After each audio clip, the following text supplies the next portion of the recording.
So my wife, Christy, and I were out to dinner with this couple, and we'd met them recently through another couple. And this other couple and the couple we're with this night, they're best friends. And so that's how we met them. And we're hanging out with them for the first time, just the four of us. And throughout the evening, the wife in this couple, she just dropped like 5 or 6 little negative, unnecessary comments about their best friends, who are also our friends. We heard that evening about how they shop and how they spend their money, and it's not very wise, and how they raise their kids, which isn't very good, and she's kind of messy. We heard about how he lost his job, which we didn't need to know about. And it was really awkward. And there was a couple minutes where we were both alone together at the table, and Christy leans over to me and she says, "Don't tell them anything, because you know that the next time those two couples get together, we are toast. They don't even like us as much as they like this couple. We know full well that when we're not around, they are going to throw us under the bus. They're doing it right now. They're proving it to us." So we spent the rest of the evening being very, very cautious. Awkward.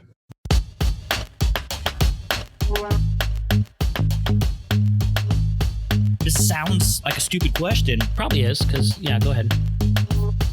Skilled managers equals high morale, which equals all that cool stuff that you cannot pay for and you can't punish for. When you close off that feedback channel, you are not going to be able to hear the truth. In the first microseconds, your brain can't tell the difference between physical danger and what we call social danger. I'm pissed off at you. Me specifically? Well, just because you're my boss and all. Employees tend to get promoted until they reach their level of incompetence. Go forward and don't suck. Ladies and germs, welcome back. Mike. Yay, son, Ethan. Did you say yay? Yeah, I didn't mean to. I'm excited to be here too. I'm glad. I like the enthusiasm. Yay! I'm here, dude. I'm here. Dude. This is great. This is going to be great. We're here in our separate homes. Still under the quarantine conditions at this point in time. But how are you doing with it all? You after like a few months now, huh? Yeah. I think like most of the people I've talked to, there's just ups and downs. I've acclimated in many ways and done a lot of work to kind of make things work professionally and personally. And on the other hand, there's just days where I understand why Laura Ingalls always got so excited when Pa said, "Hey, let's go into town together," you know? Finally, I understand that. What's the big deal about going to town? I know. I can't wait to get out. If I get a chance to get out, I'm so excited. Agreed. Well, hey, folks, welcome back. This is the Managing with Mind and Heart podcast, where we talk about leadership, we talk about organizational development, and really our goal is to provide leaders and individual contributors with tools that's going to help them be more successful in the workplace, help them be successful leading others, and kind of successful just getting stuff done. Yeah, so, and really wanting to help organizations just be super healthy, right? That's our main thing. We want to help organizations get healthy. And so today we're going to talk about another component that we believe is important to creating healthy workplaces. So, Dad, yes, as I call you, others may call you Mike or Dude or whatever it may be. I got a question for you. Why do workplace cultures typically start out positive? That's so true. We've worked with lots of startups, and we just know that to be true, right? You start up and you're excited and everybody is on the same page and there's all this hope and we don't have any problems yet. We don't have any roadblocks. We don't know who we're not supposed to like yet. Everything's kind of new and exciting and it feels like everybody kind of has their skin in the game. It's small typically, so communication works better and you don't have to have a lot of systems. You don't have to have a lot of red tape. You can just go talk to somebody. The list goes on and it's just, new organizations tend to just naturally have a positive workplace environment. Yep. There's no elephants in the room yet or anything like that. That's exactly right. Huh. Now I'd imagine this perfect fairy tale can't go on, right? No, in fact, it never goes on unless the organization has figured out a way to basically engineer a positive culture, because the problem is, over time, all those things that made that culture positive, they all change, right? Now we have some boredom setting in. We have had some communication breakdowns. We have more policies and bureaucracies, and so there's kind of more steps people have to take. We have some conflicts now between people. We have some things that didn't really work out. For so many reasons. The bottom line is this: if you don't intentionally engineer a workplace culture, it always goes bad. It always goes downhill over time. Right. So it's kind of like this organization, they meet this fork in the road and they have to choose to intentionally engineer it, or it will always go sour. Is that kind of what you're saying? Yeah, it's like this, the second law of thermodynamics, right? Systems tend to, you see, now that I said that, I won't be able to quote it, but systems tend to decay if there's not energy introduced from the outside. Right. And that's true for organizations. If you let an organization just be, and you don't think about the culture and do intentional things about it, the culture goes bad. And that's one of the things we love to do with organizations, is help them learn how to build and then maintain that really positive culture. Yeah. Wow. First off, you sounded really smart there. Just FYI. That was great. Well, thank you. Secondly, let's talk about one of those pieces, right? One of those components that organizations should focus on and should work on, intentionally engineer. Right. And today we are talking about a concept called triangulation, right? Workplace triangulation. Now, because you've done this for so long and have trained people on triangulation and avoiding it, why don't you tell us what it is? What exactly is triangulation? Triangulation is, simply put, let's just use three people. We'll call them person A, person B, and person C. Person A is having some kind of angst toward person B. And this can be anything. This can be, person B hurt my feelings, or person B doesn't have a good work ethic, or person B is just kind of mean to people, or it could be absolutely anything. And person A decides to talk about this with person C, assuming that A, B, and C are peers. We'll start with that foundation. Person A, person B, and person C are peers. Person A is upset about something about person B, and they talk about it with person C. Basic triangulation. Gotcha. So Michael Jordan is upset at Scottie Pippen. And so instead of going to talk with Scottie Pippen about his angst, he goes and talks to Dennis Rodman about it. Yeah, if you want to talk football, that's perfectly great. great Nice. Example. Nice. Okay, so basic triangulation is really, you not directly going to the person that you have an issue with, but going to someone else to talk about it. Yeah, and actually not going to the person that you have an issue with is only one of the great options. So no, basically triangulation is really just as simple as, I'm having a problem with you and I don't do something healthy with that. Instead, I go to the other person. I go to a third party. And there's actually some cases where that's okay, which we'll get to in this episode. But generally speaking, yeah, that's triangulation. And it is present, right? It's present everywhere. That's something to keep in mind. This isn't something that, bad organizations do this and good organizations don't, right? This is a problem in all organizations to some degree or another. Mm-hmm. So is this, it's basically gossip is what we're talking about, right? Workplace gossip? Actually, I would say gossip is a form of triangulation. It's not the definition. And what I mean by that is, if we think of triangulation as purely just gossip, we're narrowing the definition down to what we basically call recreational triangulation, right? Like, hey, it's kind of fun, it's juicy. Hey, did you hear about this?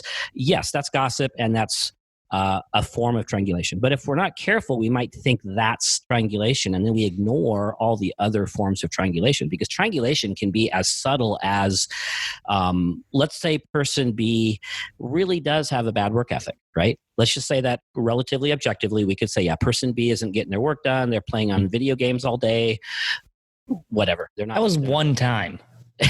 Okay. Yeah, Ethan, you need to get to finish work. The level. No. Get to work, man. Yeah. So I'm not happy about person B's behavior because they're costing the company money or they're not helping me, right? And I go talk about that with person C because I'm frustrated, right?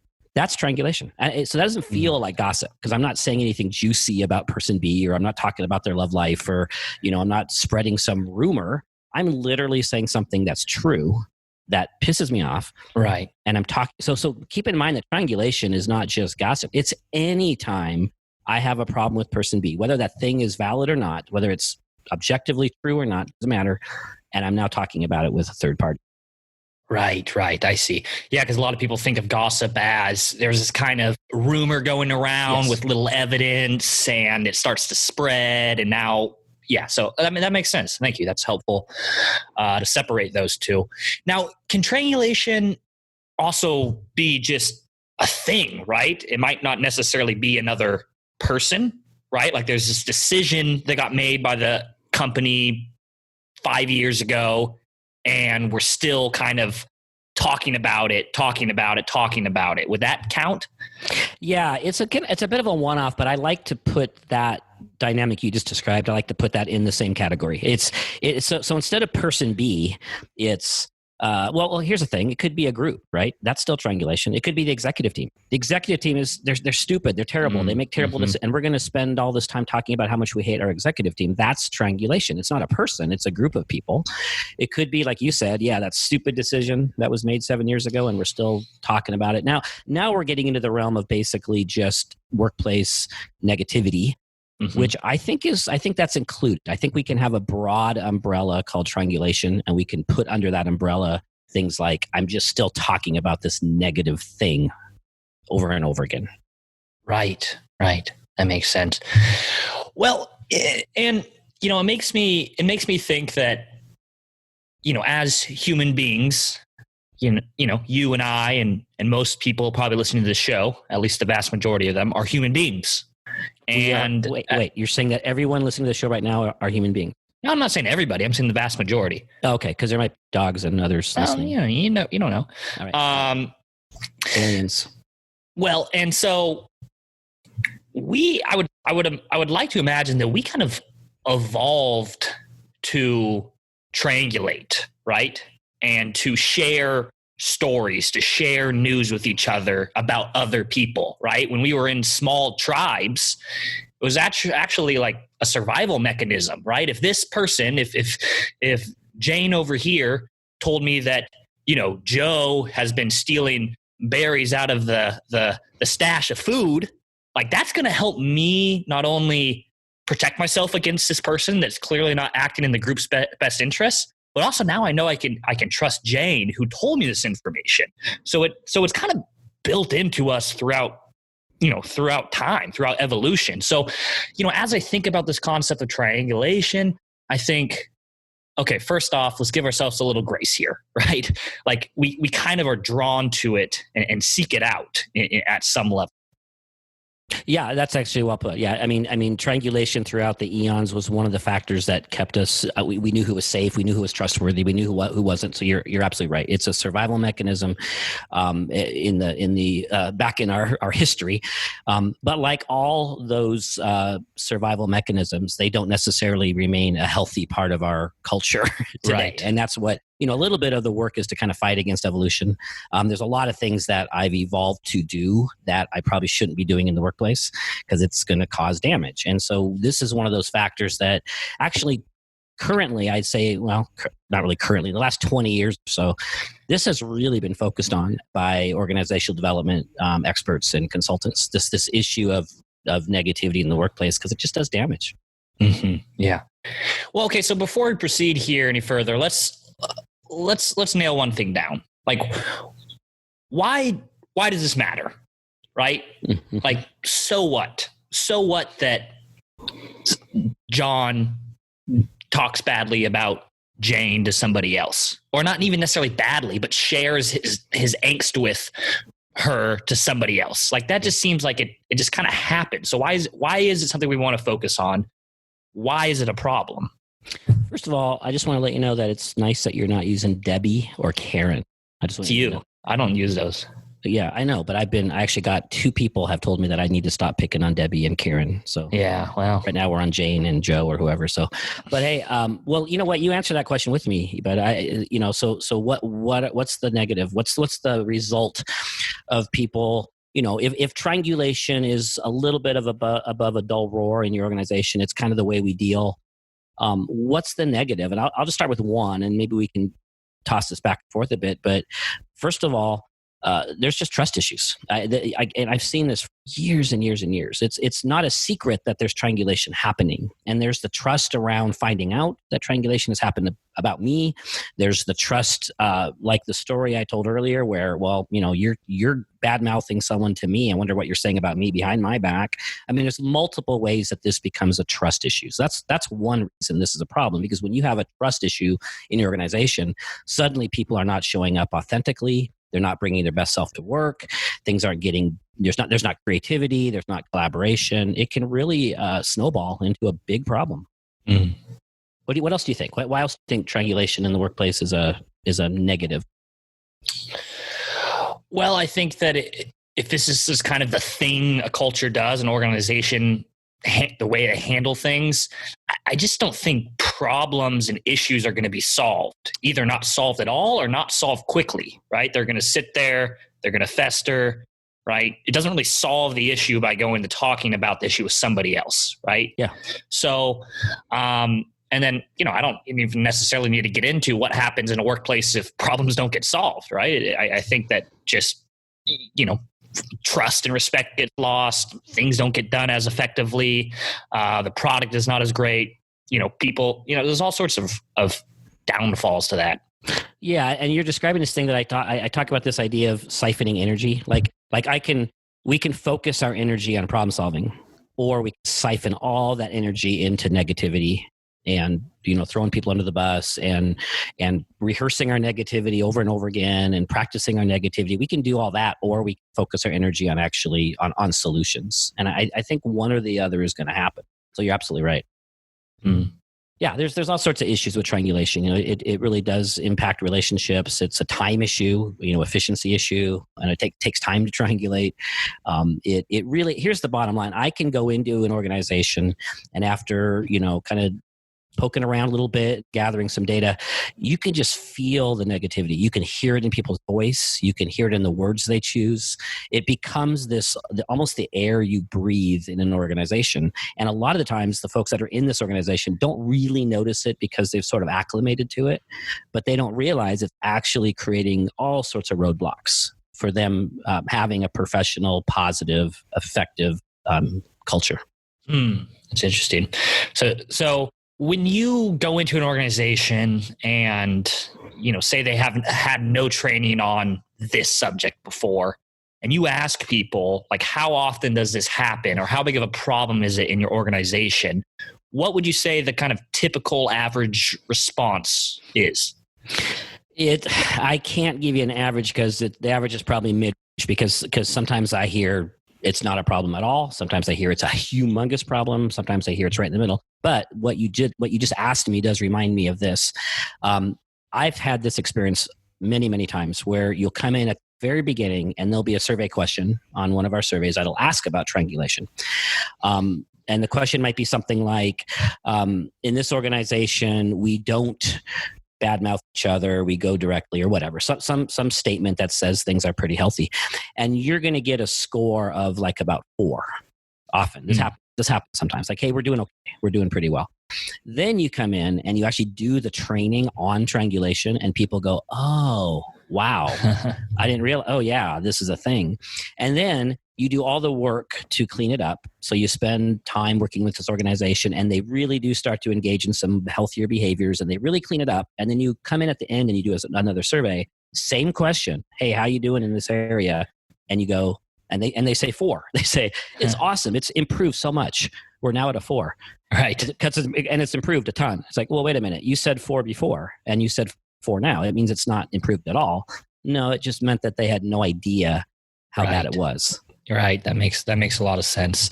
Yeah. And then, on that note, there's an interesting study that we often talk about in our workshops. So they did this across multiple workplaces, and they asked people, how often they talk to others in the workplace about, just some issue they were having with another person. And I think the average answer they got from people was 0.7.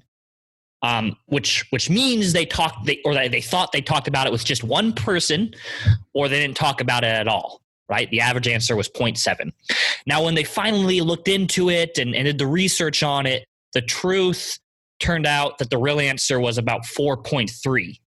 So these people, they just kind of forgot all the people they made comments to about the issue, and they just remembered that maybe that one time they kind of just sort of, dumped it on somebody, right? So it's just, when it's built in, we don't even know what's happening. And I myself, I'm guilty of this, like thinking I don't triangulate, and then somebody points out these times that I did it, and it's like, wow, it can be so subtle and just kind of creeps in. So I thought that was interesting.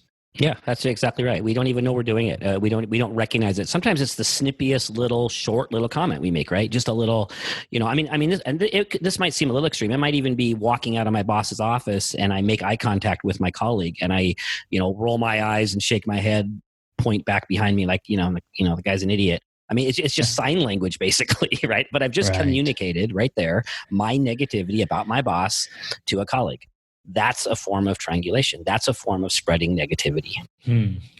Yeah.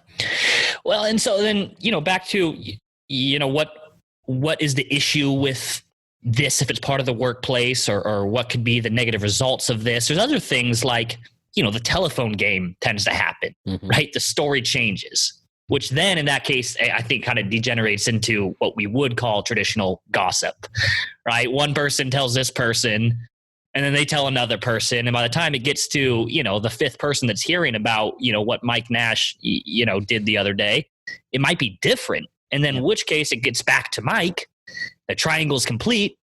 And you're thinking, well, people are just making crap up about me. Yeah. Right? Yeah, absolutely right. And what goes with that is, have you ever met somebody that you've already heard bad things about? Yeah. Yeah, it's terrible. In fact, I swear, I've worked in some organizations as a consultant. I think that's almost part of the orientation process. It's almost like you get a job here, and part of what you learn in your first weeks is who you're not supposed to trust, or who's going to behave badly, or it's such and I've actually talked to some of these new employees who've received that information, and it's such a negative way to start your new career at this organization. It's a terrible way to bring somebody in, and it sets you up immediately for, this is the culture, and we have to watch our back. And, I now have to sort of unlearn this thing I just learned about somebody, or I'm going to engage in confirmation bias now. Right. And look for that thing. Yeah. Right. Which is it's not fair. So this whole thing's a mess. And can I ask you a question just to kind of turn the table or turn the topic a little bit? So as I'm thinking about this, you said, let's give grace. Let's which is true, right? This is a thing. We've all done it. We've all received it. We've all given it, right?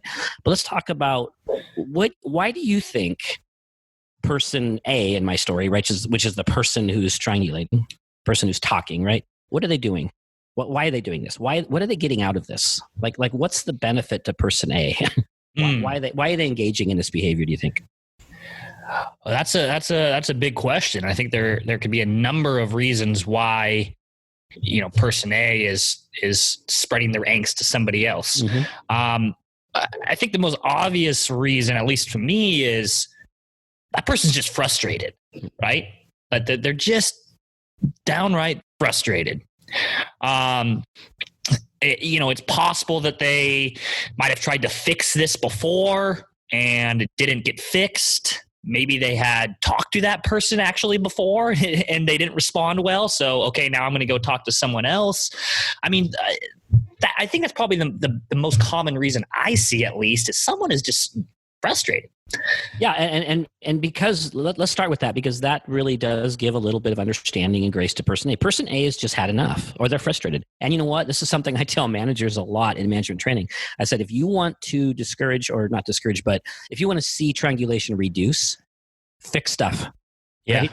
Just fix stuff. Like don't be that executive team that just lets problems go on and on and on, because that's exactly what creates frustration in the organization, which leads to recreational negativity and venting and all that stuff. So I think that's a really key point that I think it's missed often with this. And I hadn't actually thought about that before, at least directly, which is, it's not just on the shoulders of everybody that's spreading the negativity. The leadership team needs to be able to solve problems and solve issues, which we all know, at least most of us know as managers and leaders, that's one of our main roles. So there's definitely some responsibility there coming from leadership. Now, and another reason that I think this happens, right? Why this person starts triangulating with someone else is they don't know how to talk to the person, right? They don't know how to talk to the person they have a problem with. Like I said before, either they've tried and it didn't go well, or they just don't know how to kind of technically have that conversation, right? That's why we have training as well on how to give feedback, right?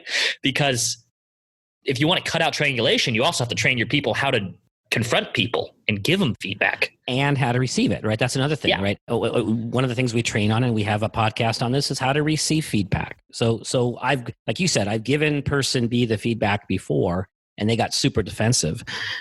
I'm not going to talk to them again, right? I'm going to go talk about them behind their back instead, because they made it so difficult for me to talk to them, right? So receiving feedback, there's a skill set there. As you just said, giving feedback, there's a skill set. Mm-hmm. I love what you said, Ethan. Train your people how to give and receive feedback as one of the ways to alleviate triangulation. Yeah.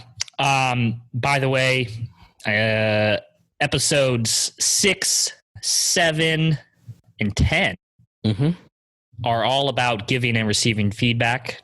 Check those out. They're pretty good, if we do say so ourselves. They are really good. Hey, another reason, and I just kind of reminded myself of this, another reason person A does what they do, this kind of goes to the frustration thing, but it's a little bit of a one-off or a little bit of a couple of degrees off of that, which is just the concept of venting. Can we just take a minute and talk about that? Because I think that's often what we hear, right? In fact, I've heard, I wasn't triangulating, I was just venting. And I struggle with that. To some degree, I totally understand that, right? You're frustrated about something, and talking about it can help you process it. It can help you kind of work it out. It can help you feel sort of supported by the other person. So I get venting, but I just need to remind employees and managers sometimes, first of all, who does venting help? Like who feels better, right? It's the person who's venting. Right. Well, congratulations. I'm glad you feel better now that you've sort of dumped your poison out there into the environment, and everyone else now has to carry this or has to hear this or has to process it. You feel better. The other people don't. And then secondly, I just don't think it's venting sometimes. The point of venting, if you want to be technical, right? What happens when, your dryer vents, the air goes out. Yeah. It doesn't stay inside. Otherwise the thing would blow up, right? Well, I don't think people are actually venting in the sense of, okay, I've got it out. I'm done. Now it's gone. It's gone. I think they're actually practicing their negativity, because they're going to come back and do it again tomorrow, and they're going to do it again. And I don't mean everyone every time, but often it's not really venting. It's just a rehearsal of the negativity over and over and over again. And you're also impacting all these people around you, which is just not fair. Yeah. It's like venting, but you're venting toxic smoke into a closed room with no windows or doors or anything. So it's out of view, but it's just now in the room, and everybody's inhaling it and getting lung cancer. That's a dramatic but very apt illustration. Yes. Well, so I know we're obviously starting out really negative here, right? That's kind of the point, talking about workplace negativity, and we will go to our happy place, folks. We're going to get to solutions here. So, hang with us here. But do you want to talk about, do you have anything more to say about this person A, or do you want to transition and talk a little bit more about person C, the person on the receiving end of the triangulation? Yeah, I can I just say I actually think there's three main reasons person C triangulates. Receives the triangulation. Is that or maybe we can share this, but it takes two to triangulate. Just keep that in mind, right? It's not just person A who's doing the talking. In most cases, there's a person C who's somehow welcoming this conversation. There's the person C who loves it. They just love it. They love drama. They like stirring the pot. I can't remember the quote, but you know the quote. Yeah. The quote is, if you don't have anything nice to say, come sit by me, right? This is the person that just they feed off this. They get energized by it. They like hearing this. Yeah. In fact, they fish for it. They like if it's not happening for the last day or so, they'll go, ask questions, try to dig it up. And, so there's that person who loves being person C, who loves hearing the stuff. But then there's this other person C who I just have a lot of empathy toward. And this is the person who says to me, and I've talked to this person dozens of times. They say to me, I just don't understand it. I'm like the Dear Abby of this place. I come to work in a good mood, and then I hear all this negativity from my friends and colleagues, and pretty soon I'm not in a good mood. Now, what do you suppose, Ethan, what makes that person so often the magnet? Like why are people going to him or her? Yeah. Well, I know the answer to this because I've actually experienced it firsthand. Back in a previous job, I managed somebody who literally had this conversation with me. She was nicest, sweetest lady, and he came into my office and said, like, everybody gossips with me. This is the words she said. Everybody gossips with me. Everybody wants to come and talk about everybody else, and I hate it. Like, I don't like it. I don't know why they do it. And the reason being is because she sat there and she listened, she smiled, she nodded, because that was just kind of her personality, right? She was a people pleaser. She didn't want to stir any pots. She didn't want to cause any conflict. But by her smiling and nodding, she was rewarding the other person for doing that. Because what does that tell another person when you sit there and smile and nod when they're dumping the negativity on you? It says, bring it on, and this is awesome, and let's do this again tomorrow. Right. And that was exactly what was happening to her. And once she got that, she got that. There was definitely some tools that we had to provide to help her figure out how to get out of that situation, and we'll get into that. But yeah, she's sitting there smiling and nodding, but on the inside, she's thinking, shut the up. Right? Exactly. So I have a lot of empathy for that person, that type of person C. I do too. So there's three kinds of person C. There's the person who just loves it, fishes for it, enjoys it, tries to make it happen. There's the person that you just talked about who doesn't love it, but you have no idea they don't love it because they look like they're loving it because they're encouraging it. And then the other one is the other reason I think we let people talk to us about others is kind of goes back to my story at the beginning, right? It's fear. And I want to be real about this. You're right now you are telling me your negative feelings about a coworker. You're doing that right now to me. I know our listeners have had this thought, right? How many of you out there have thought, I wonder what he says about me behind my back? And that's what you're thinking as this person is bad-mouthed colleagues. You're thinking, I'm sure they're going to talk about me if I'm not careful. So I'm just going to be careful. I'm going to nod. I'm going to smile. I'm going to kind of, be on their side because I don't want to become the person that they're bad-mouthing. And so here's what's really important to hear if you're a person A. If you're the person who tends to triangulate, you have a little bit of unhealthy power over people and you don't even know it. Like, people are a little afraid of you because you are actually doing negative stuff in front of other people. You're throwing colleagues under the bus right in front of other people. And so you look like someone not to be trusted. And that's scary. Agreed. Yeah, it's a scary thing. It's an unhealthy power. So let's get into solutions.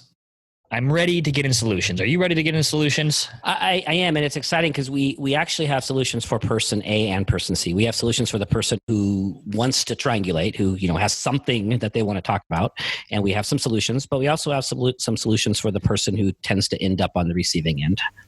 Right. And for managers, leaders, trainers, really for anybody in an organization that has an opportunity to, produce change.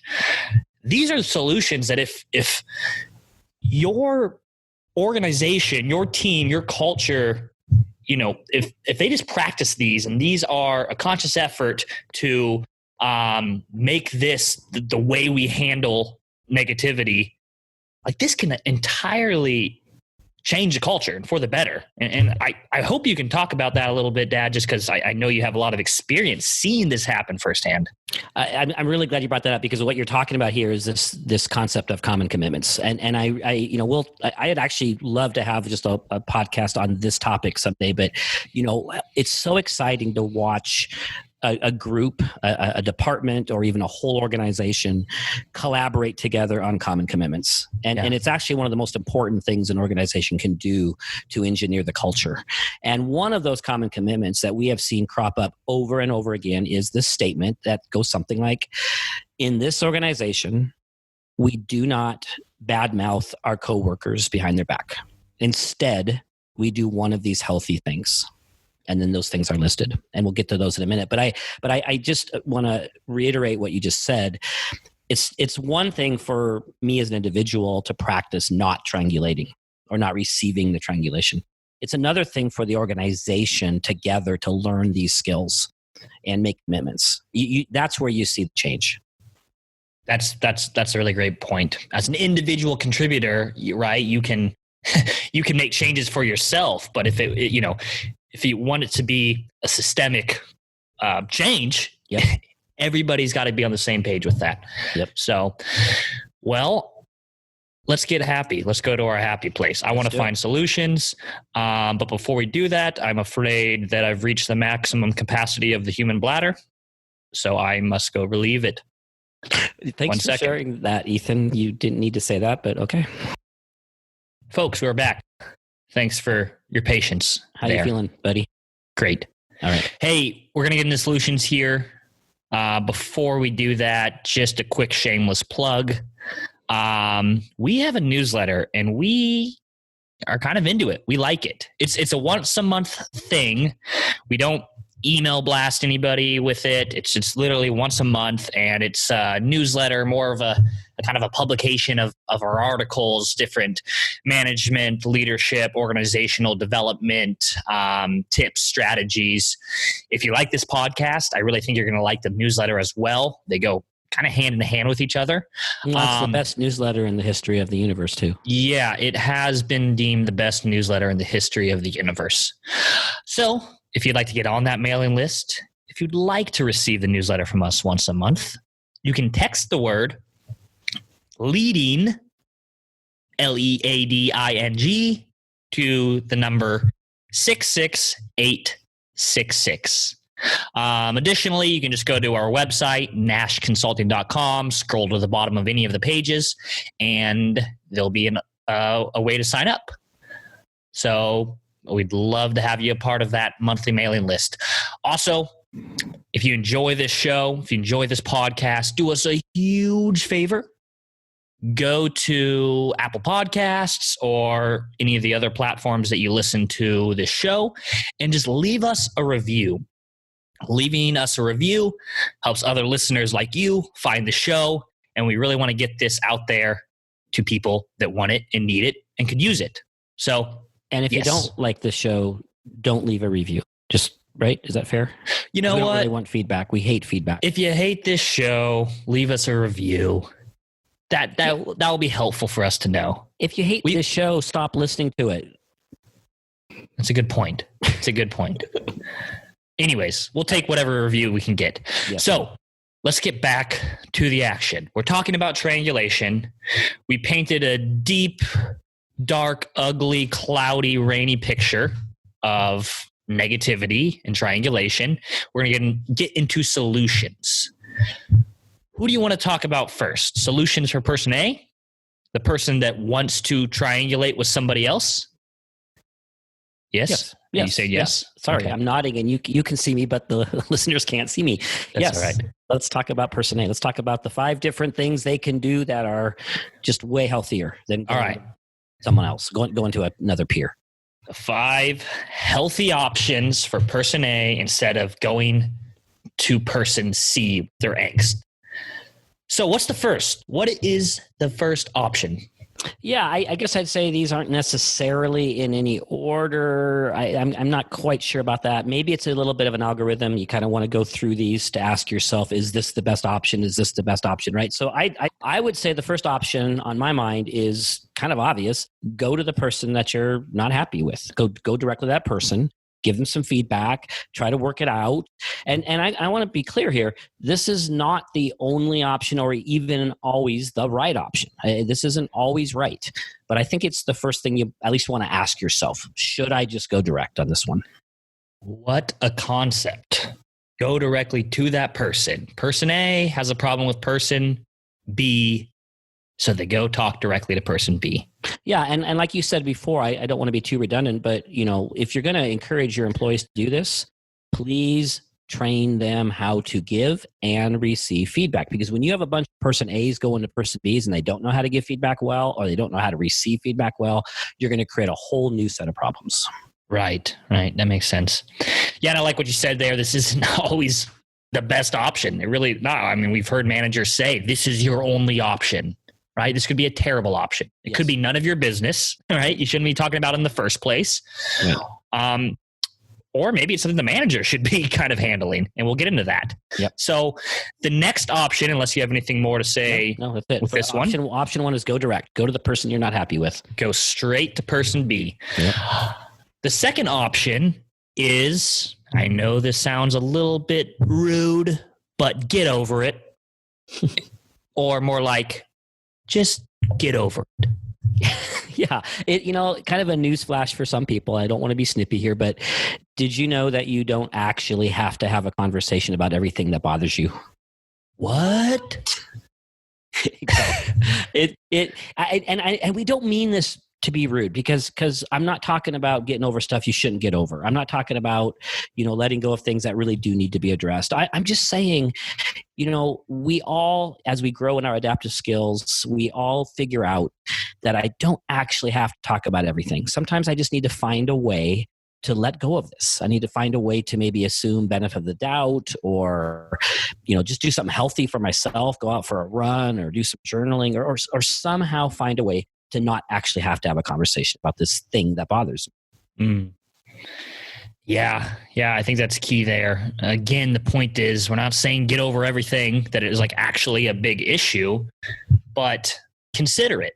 Is this something that, although it annoys me, although it bugs me, can I let it go? Can I get over it? Because we all have to deal with things daily that frustrate us and annoys us, but doesn't necessarily mean we need to take action with that or with that person.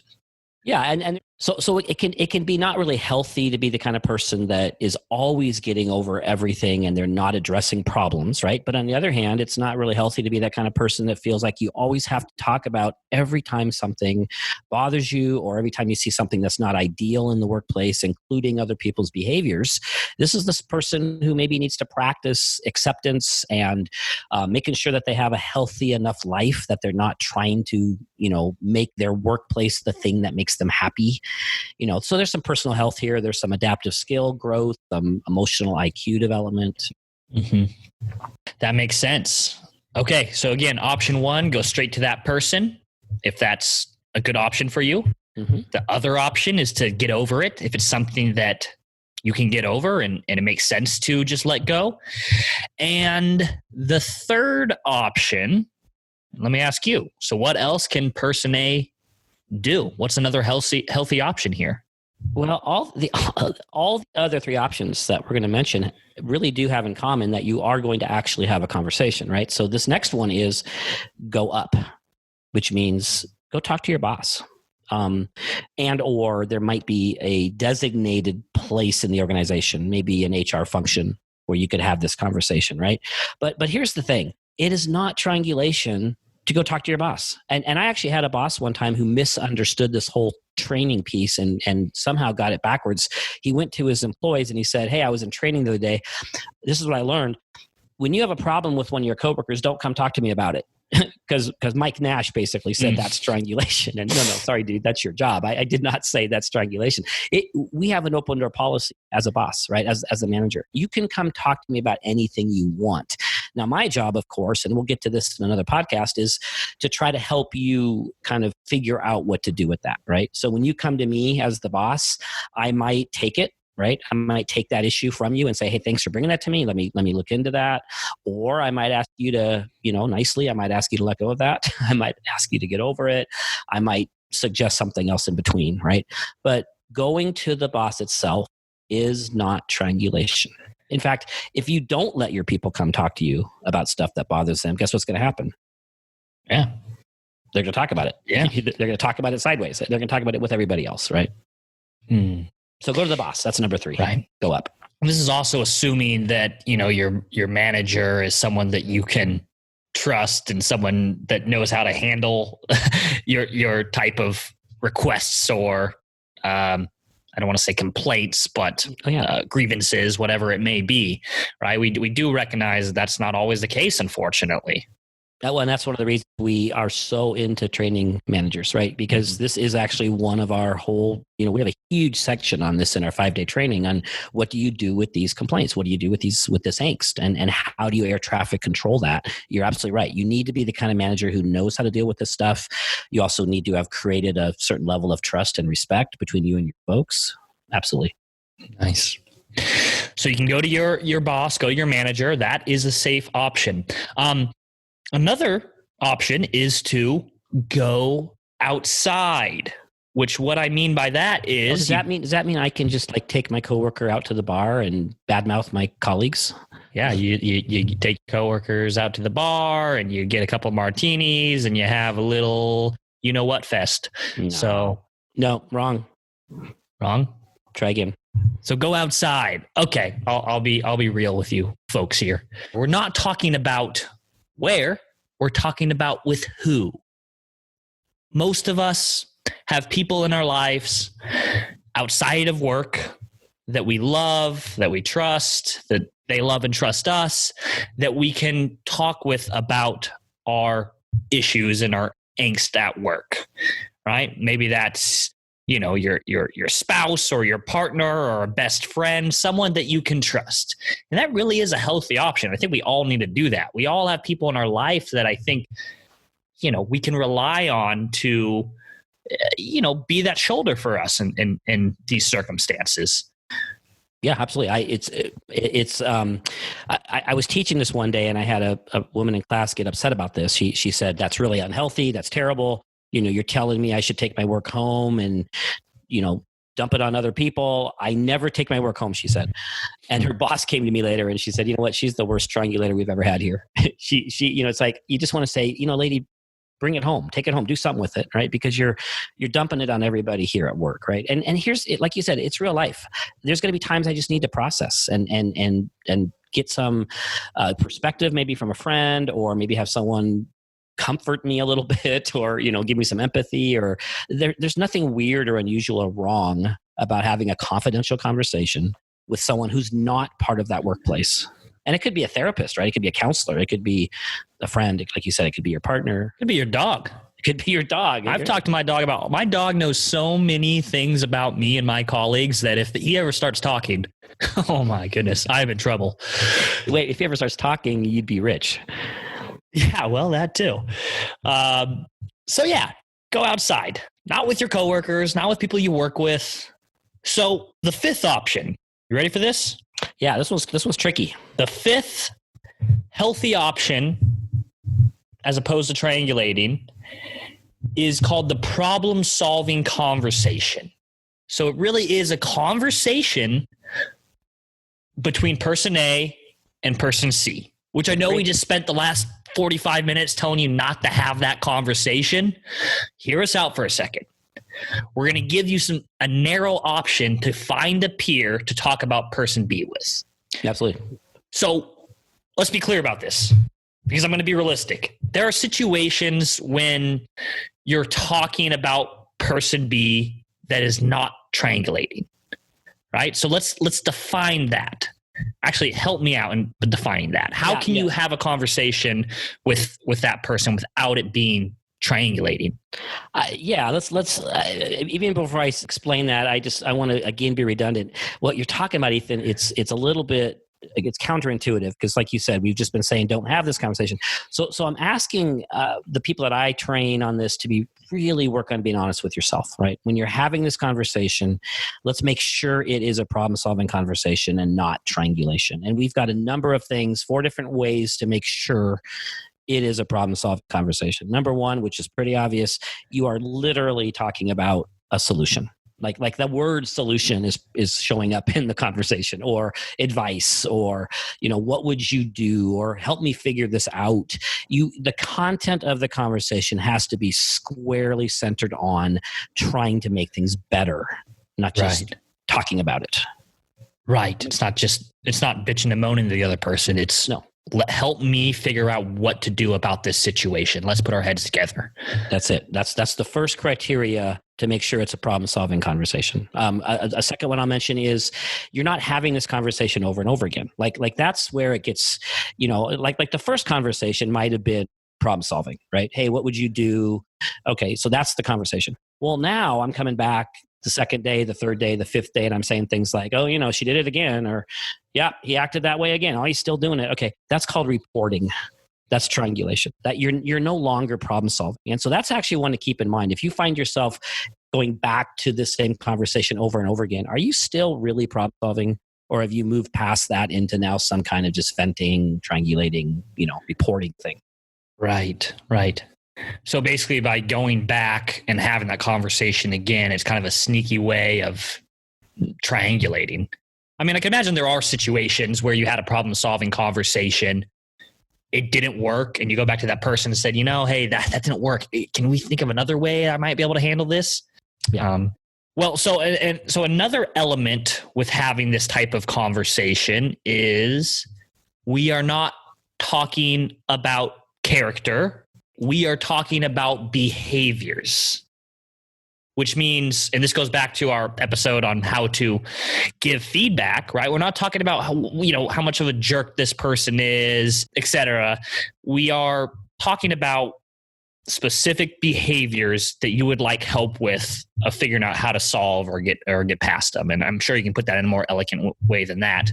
But no, that's exactly right. That's well said. It's you're problem solving. One of the things that keeps it in the range of problem solving is we're literally talking about observable behaviors. These are the things that are troubling me, as opposed to they don't care, which is trying to get in their head, or they're a jerk, or they're irresponsible, or they're rude. Those aren't actual behaviors. Those right. are character words and their interpretations of behaviors. So stick to actual behaviors. So here's the difference. This person doesn't care and is irresponsible. All right. That is not talking about behavior. No, you've two things there. You've said something about their motive or about their internal thinking process, and you've said something about their character. Now, instead, you could say they've turned in their assignments late the last 3 times it was due. Okay, that is a behavior, and that is objectively true. Yes. Right? That is something that you could talk about and bring up if you're having a problem-solving conversation about that. That's one difference there. Lastly, this conversation is confidential. And this may go without saying, but we love saying things that go without saying. You're keeping it private. It's pretty simple, right? And this also means that if you're talking with somebody else to have a problem-solving conversation, you're letting them know this needs to stay between you and I. This needs to be absolutely clear. Absolutely. And hey, can I just do a side note here? Sure. I know in this episode right here, I have just said the word absolutely 5 times, I think. Absolutely. Yeah, we've had even people notice this about our podcast. So I'm gonna vow to stop saying absolutely. Listeners, if you hear me say absolutely more than once in a podcast and you send me an email pointing it out, I will literally send you a gift card. I'm not kidding. All right, absolutely. We both use that word a lot. So I am not putting up that same offer. That's him. I'm totally cool with saying absolutely. And I will absolutely say it as much as I want. Where are we? Sorry, we got lost. So those are the healthy options for person A instead of triangulating. Yeah, let's just say them really quickly again. It's go to the person directly. It's let go or get over it, or you don't talk about it at all. It's go up. Go to your boss, etc.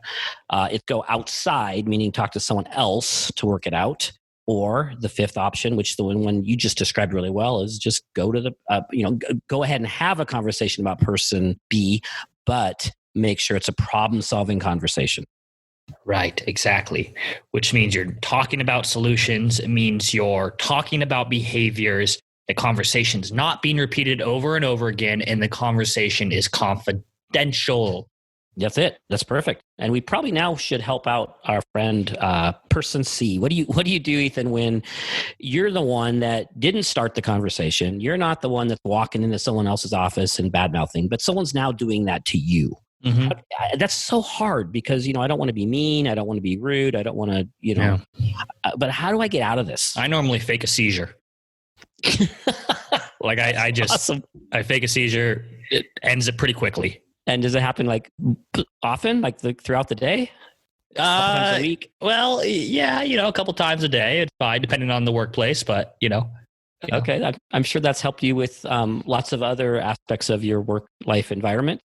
Yeah. That was ridiculous. So let's actually talk about some things that person C can do to not get stuck in that rhythm of constantly being the person who has to hear all this stuff. So what do you think? What's one option for person C other than having a seizure? The direct approach, right? And the direct approach is really any version of, I am not comfortable having this kind of conversation with you. And I think this is a really good approach in a lot of circumstances, right? It can be firm. It doesn't have to be mean, but it's a firm approach saying, I don't have to do this. I don't want to do this. Please, no, thank you.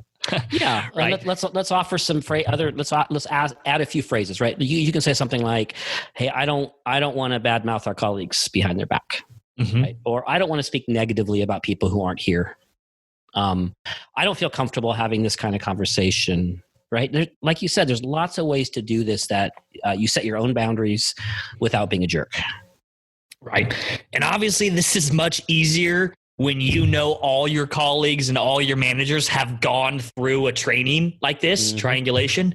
Give us a call, FYI. You can just say, hey, I think this is triangulation. I think this is what we talked about in our training. Let's not do this. Yeah, and especially if that training has led to common commitments, right? How awesome is it when an employee can say, instead of I don't want to have this conversation, they could actually just do a reminder, right? Hey, I think this is triangulation. That was one of our commitments. Yeah. Well, so that's the direct approach.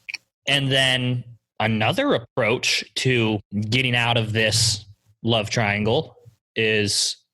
Wait, getting out of this love triangle. Okay. Is that inappropriate? I don't know. I think it's a whole different concept, Ethan, but let's go with it. Go ahead. What's the second approach? Okay. Well, the second approach to getting out of this triangle, whatever you want to call it, is the redirect approach, right? Which is just kind of, hey, this doesn't really feel like something that you should be, talking to me about. Maybe this is something you should bring up with our manager. That might be more appropriate. Or, hey, I don't know how to handle this with you. Maybe you should go talk to the person that you have a problem with, right? I don't think I should be the one talking to you about this. So it's just redirecting the conversation for them to do something else. Yeah, taking those healthy options and presenting those to the person. Hey, one of these would probably be better than coming to me. And you can combine this with the direct approach very nicely. Hey, I don't feel comfortable having this conversation. There's the direct part. And hey, why don't you go ahead and have a conversation with this other person, the person you're frustrated with. A third thing is you be the one that makes it problem solving. Like don't let it be triangulation, right? So when that person comes and just starts to say something negative, turn the conversation to solutions at that point. Hey, what do you think you should do about that? Can I offer you some advice? Are you looking for a solution for this? Now, the cool thing about that option, well, this is true for all the options here.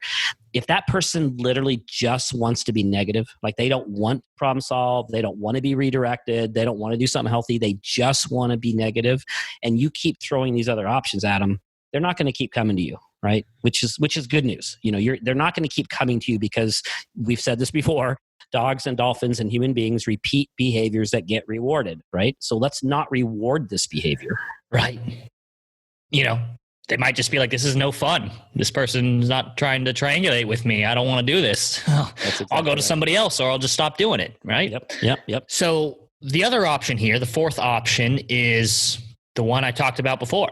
Just avoid. That could be faking, a condition of some sort, right? That's a good way to avoid it. That's probably great. Not appropriate. Okay. Don't do that, folks. You could just feign death, right? Just feign death at your desk. Yeah, just pass out, just faint. It'll be fine.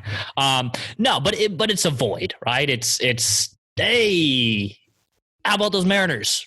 I don't know, just Seattle reference. Yep. A Seattle reference. It could just be, they come and try to start triangulating with you, and you just say, "Oh shoot, I got a lunch to get to, gotta go." Right? It could literally just be anything to get out, anything to avoid. Or just changing the subject. It's walking away. It's not having time. It's not the most direct approach, but again, I don't think people are going to keep coming back to you if you don't play. Yeah. Well, hey, I got one more, and there's probably more, right? There's more than these 4 or 5 that we're sharing, but something that I've seen work well, and actually my wife Christy does this occasionally, is just the positive approach. It's you basically don't take the bait. Instead, you throw in some positive comment about the person that's being discussed, and it's interesting. It works.